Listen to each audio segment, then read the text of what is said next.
Assalamualaikum warahmatullahi wabarakatuh. Salam seni budaya Indonesia. Horas, menjua-jua, enjua-jua, ahoy, yaho, oh di sana. Salam pahabat, kulonun. Pemirsa, berjumpa lagi dengan kami dalam rubrik Mimbar Budaya Kanal Mimbar TV, Koran Mimbar Umum. Semoga kita semua tetap dalam keadaan sehat walafiat dan lancar menjalankan aktivitas sehari-hari.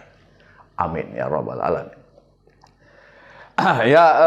Pemirsa, kali ini kita akan bicara tentang topik yang khusus ya, yaitu tentang dongeng atau mendongeng. Wah, di tengah peradaban kemajuan teknologi hari ini, di tengah kemajuan zaman begitu, masihkah dongeng ini berkibar di santero jagat Nusantara begitu? Karena seni dongeng ini merupakan warisan dari warisan kebudayaan di setiap negara yang ada di dunia. Bagaimana dunia dongeng menghadapi perkembangan zaman? Nah, kita mengundang pendongeng dari Sumatera Utara, yaitu Ibu Indri. Assalamualaikum, Bu Indri. Waalaikumsalam warahmatullahi wabarakatuh. Waalaikumsalam. Iya. Ya, pemirsa ya, saya ingat dongeng ini, ingat tahun-tahun ya awal-awal 90-an waktu sekolah, Bu Indri ya, tentang dongeng gitu ya. Ketika itu adalah beberapa lembaga yang menyelenggarakan lomba-lomba gitu. Tentang dongeng. Kalau tidak ada lomba-lomba itu, Bu Indri, dongeng ini hanya menjadi teori. Teori di buku-buku bahasa Indonesia tentang dongeng gitu kan. Tapi barangnya itu sangat langka gitu ya. Dan sampai sekarang juga kita melihatnya langka. Nah, pemirsa, Bu Indri ini dikenal lah di Sumatera Utara, jam terbangnya sudah sangat tinggi juga ya. Bagaimana beliau mendongeng di hadapan masyarakat gitu. Ya, jadi kebetulan kita menculik beliau dulu, menyisihkan waktunya untuk bincang-bincang dengan kita gitu ya.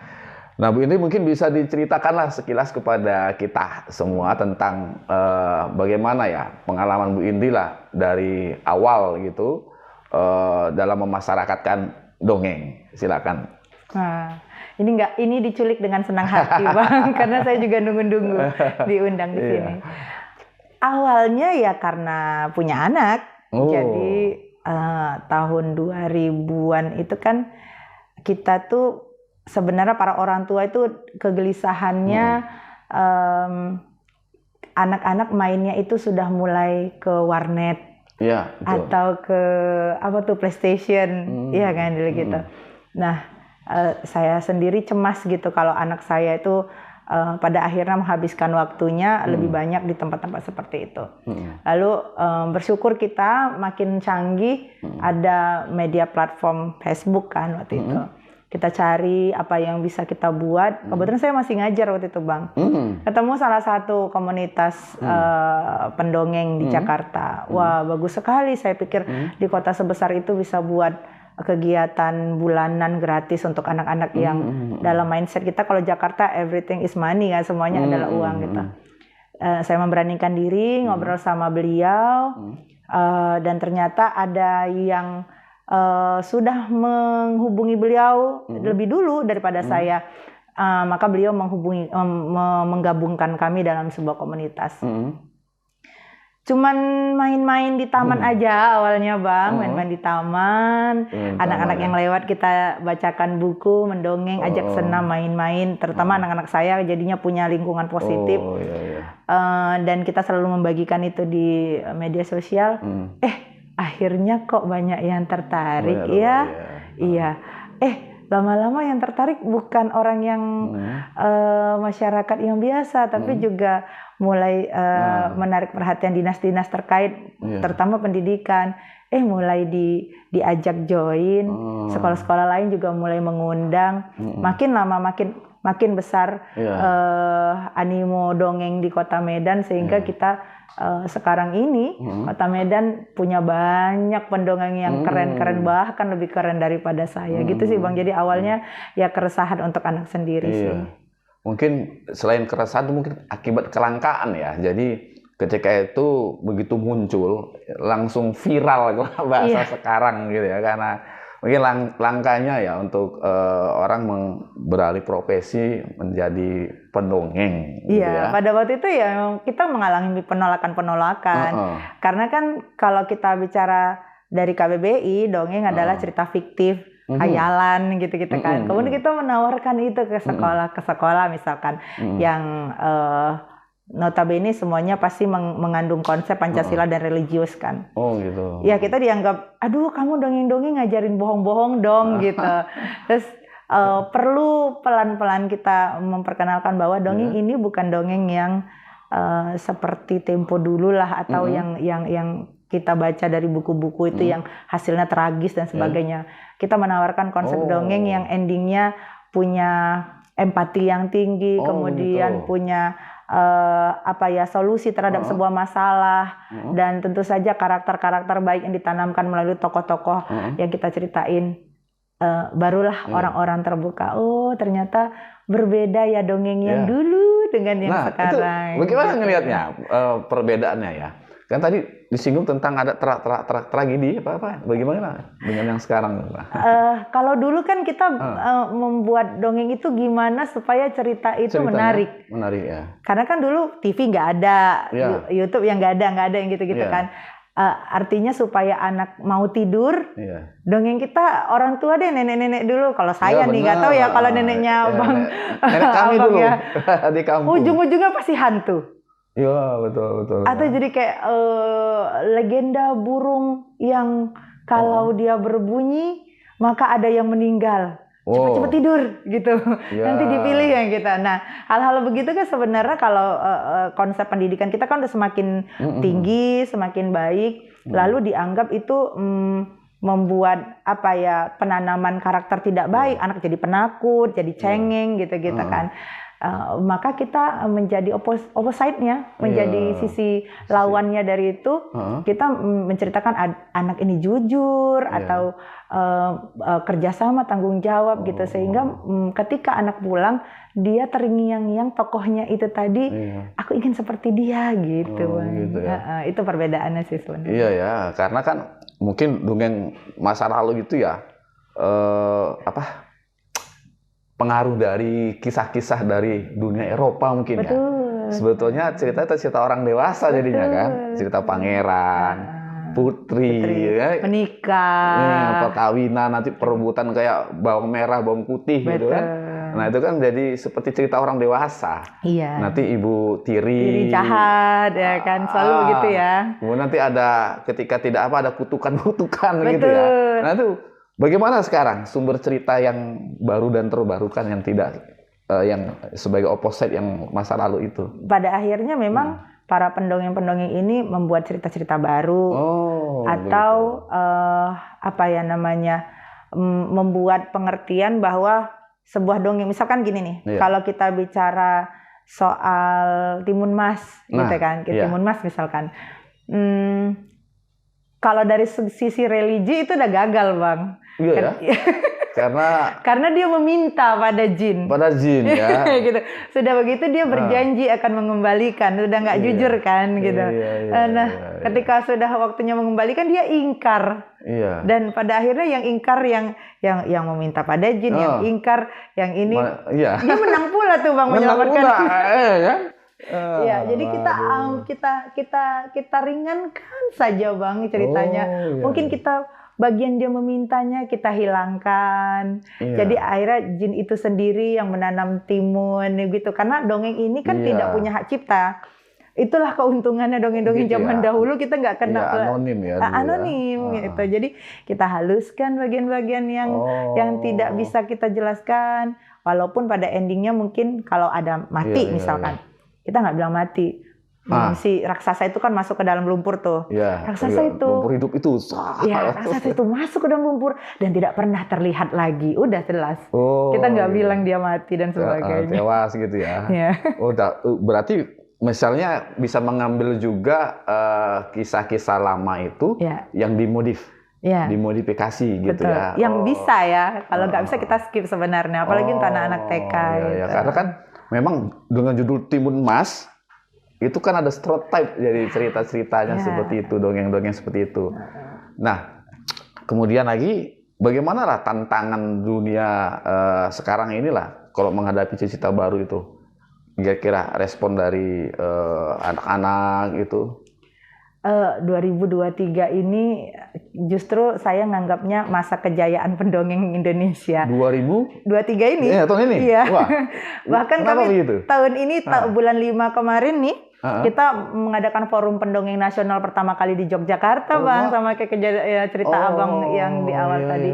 Jadi Yogyakarta itu membuat sebuah kegiatan mengumpulkan pendongeng-pendongeng seluruh Indonesia, kita kumpul, kita deklarasi bahwa kita ini adalah pendongeng-pendongeng yang bersedia mendampingi pertumbuhan anak dengan cerita-cerita baik dan harapannya kita bisa menciptakan banyak tempat ramah anak dan sebenarnya goalnya sampai hari ini walaupun dinas-dinas sendiri sudah merayakan Hari Dongeng Nasional 28 Oktober, nyatanya pemerintah belum mensahkan itu. Padahal tanggal itu adalah tanggal hari bulan bahasa ya. Iya, dan Pemuda ya. Hari ulang tahunnya Pak Raden. Pak Raden? Iya. Wah, iya. Bapak dongeng kita. Iya, itu saya itu. Dr. Suyadi itu. Oh iya ya. Ya, dia itu sebagai tokoh dongeng ya, nasional. Jadi ikon-ikon juga ya. Iya, dan kita baru menyadari itu setelah beliau meninggal dunia. Ya, gitu ya. Juga. Oke, dari sumber cerita sudah, kemudian bagaimana bisa menghadapi sekarang malah tahun ini menjadi dikatakan mungkin munculnya jamur seperti jamur di musim hujan lah para pendongeng secara nasional dan bergandengan tangan sesama pendongeng mereka sendiri, artinya kalau dulu kan tentu saja ada yang merasa blok to blok gitu kan. 2023 ini kita udah nggak deklarasiin kalau sudah pendongeng maka kita nggak boleh lagi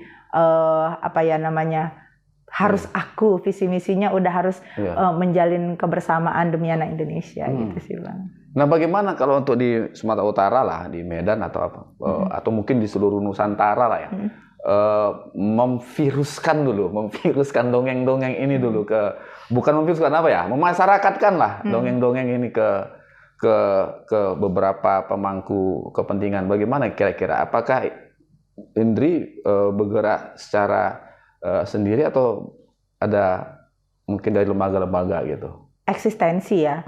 Jadi di Medan ini Bang banyak yang pendongeng pribadi, banyak juga komunitas-komunitas. Nah Indri sendiri juga punya lembaga. Punya. Sejak 2021 Indri buat lembaga Cerita Baik Foundation. Cerita Baik Foundation. Iya. Wah, judulnya asik itu, Cerita Baik. Iya, Cerita Baik kan memberikan cerita baik.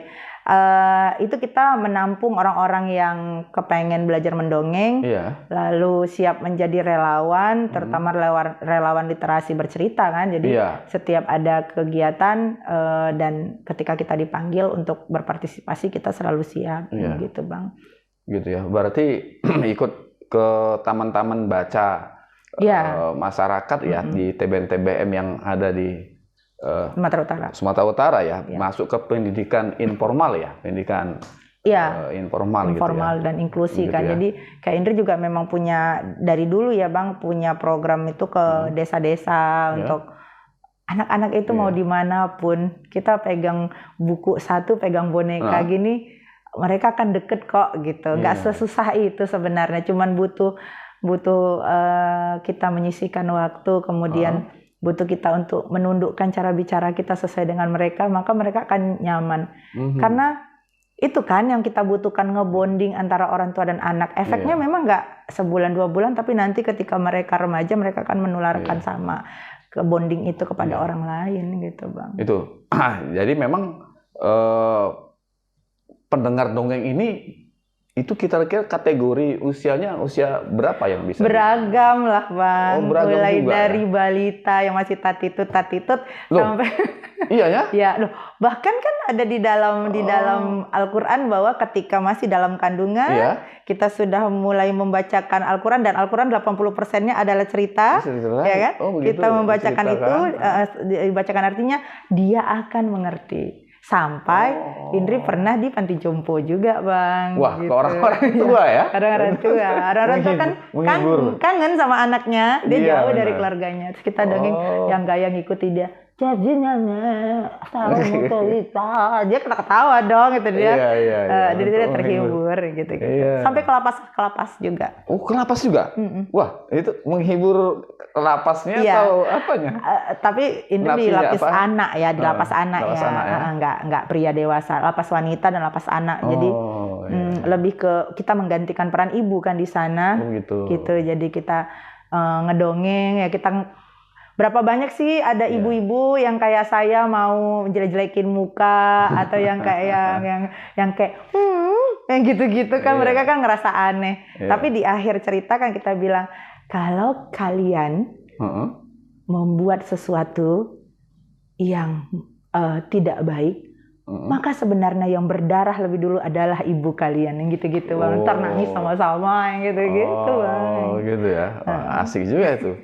Ya pemirsa, memang tidak semua orang ya mengalami diberikan kemampuan ya untuk berkomunikasi dengan dengan para pemirsa atau para pendengar, apalagi dalam hal mendongeng. Tidak semua orang. Jadi di sini kebetulan Bunda Indri, ini dia sudah membawa alat peraga nih. Ya, bagaimana menyampaikan mesti menggunakan alat peraga. Saya lihat ada Susan dulu itu bawa boneka juga. Ria Enes ya. Ria Enes. Itu masih ada ya? Masih Karya masih eksis. Jadi sebenarnya dua Bang, pendongeng dan ventriloque. Ketika menggunakan keyboard seperti ini, namanya ventriloque. Ventriloque namanya. Iya, sulap suara. Karena ketika misalnya menggunakan keyboard, aku menggunakan, kita kan nggak kelihatan ngomong. Nah itu yang dilakukan Kak Ria kan, gitu ventriloque. Nah ini Indri gunakan 15 menit pertama supaya nggak capek-capek manggil, adik-adik gitu kan capek ya. Jadi kalau kita udah keluarin boneka, mereka langsung nggak deket. Setelah gimmick, nyanyi-nyanyi, kasih tebak-tebakan, ini Indri simpan. Barulah Indri menjadi pendongeng seperti Pak Raden atau Kak Seto gitu. Jadi ini sisi untuk ice breakingnya sama penariknya. Begitu ya. Nah ini bisa diberikan supaya diajak pemirsa. Mau diapain nih pemirsanya? Ya, coba cerita dulu. Cerita ya. Kibo dulu ya.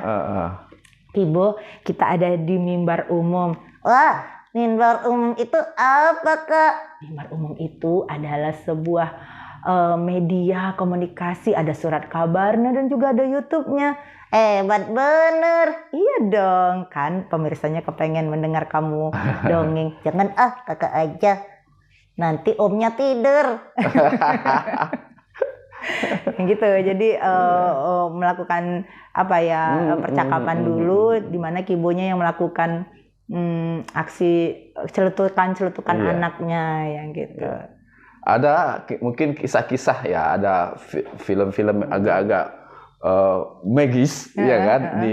Saya pernah menonton gitu kan. Nah, alat peraganya ketika malam bicara sendiri ya. Bang, ya Allah. Ini saya dasarnya emang punya fobia boneka, Bang. Apa jangan nambah-nambahin fobia saya. Jadi ini memang kalau kebetulan kan saya punya beberapa boneka ya. Kalau di rumah ini semuanya disimpan di satu tempat. Enggak, kan ada juga sih pendongeng yang kayak Kak Ria, senang banget dikaca-kacai gitu. Dikoleksi ya. Saya mah takut Bang. Kebetulan ada beberapa film yang tonton ya kan, ketika praktik dia di tengah masyarakat perkotaan di Amerika itu, ya kan, kemudian tadi simpan di mana, tidur orangnya, bonekanya bergerak sendiri. Tapi anak-anak percaya dia hidup. Iya. Jadi pernah satu kali ada audiens anak, dia bilang sama ibunya, Bunda saya mau boneka itu. Jadi bundanya pesan sama saya terus diantar ke sana. Begitu saya pulang dia marah. Saya tuh maunya boneka Kak Indri bisa ngomong, yang ini nggak bisa ngomong. Ibunya telepon ketawa-ketawa, gimana tuh Kak? Harus ngomong bonekanya yang gitu. Anak-anak percaya dia bisa ngomong. Iya, karena itulah dilatih. Jadi imajinasi baru ya bagi anak-anak dengan menggunakan alat-alat peraga seperti ini.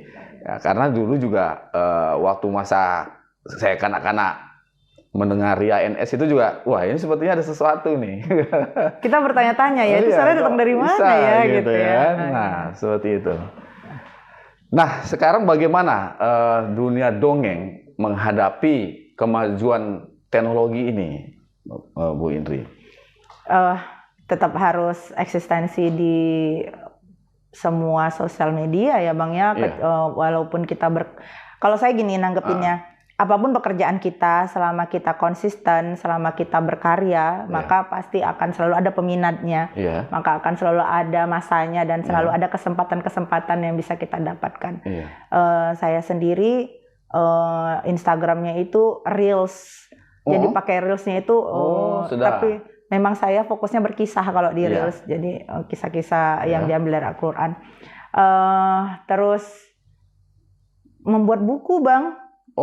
Gitu. Jadi nulis buku juga dan karena kita mainnya di TBM, jadi bermitra dengan perpustakaan-perpustakaan yang ada di Sumatera Utara, kita akhirnya selalu punya tempat untuk memberikan cerita-cerita yang baik untuk anak-anak.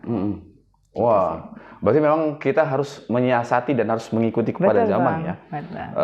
Bisalah secara periodik mungkin dunia dongeng ini ditransformasi ke dalam dunia digital. Kalau tadi Bunda Indri sudah bertransformasi dengan Instagram yang waktunya sekian detik, sekian menit ya kan? Bisa juga sih ini menjadi sajian ya untuk masuk ke dunia digital yang lain ya, bentuk apakah YouTube ya, bertransformasi. Sebelumnya kan main di TVRI. Iya Bang. Kan pernah. Pernah Bang. Iya kan? Itu di layar kaca, ya kan? Dan sampai sekarang memang sebenarnya TVRI masih menyiarkan siaran-siaran itu gitu.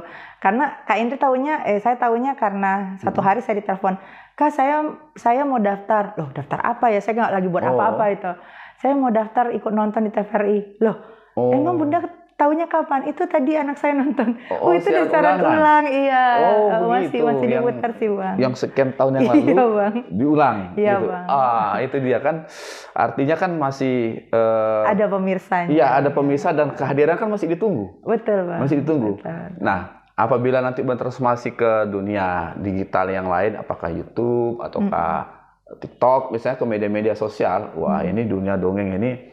Karena sekarang sistem pendidikan, sistem pembelajaran juga sudah menggunakan teknologi-teknologi digital seperti itu, gitu kan. Nah, jadi mau nggak Indri ke sana, bertransformasi itu? YouTube sebenarnya Indri lebih ke publikasi. Misalkan hari ini kan Indri di Miss Amal Saleh, itu live Bang.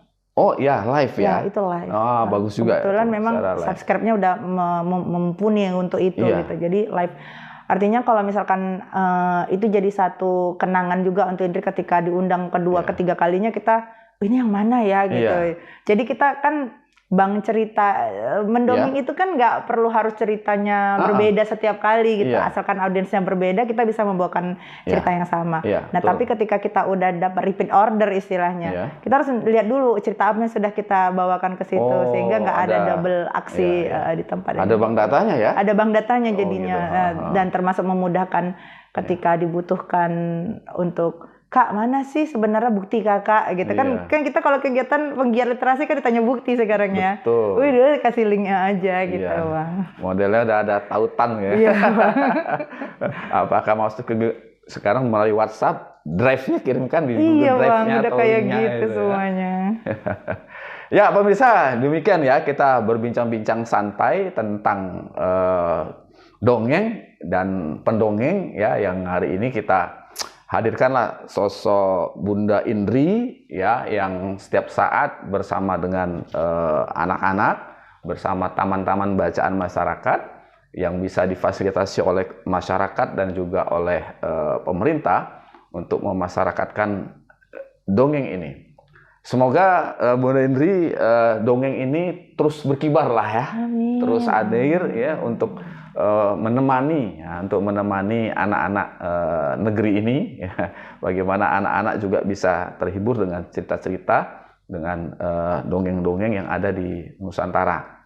Mungkin Bunda Indri sebelum kita tutup acara ini bisa memberikan closing statement kepada pemirsa, silakan. Ya. Dongeng itu ibaratnya makanan. Kalau makanan bukan hanya mengenyangkan, tapi juga menyehatkan.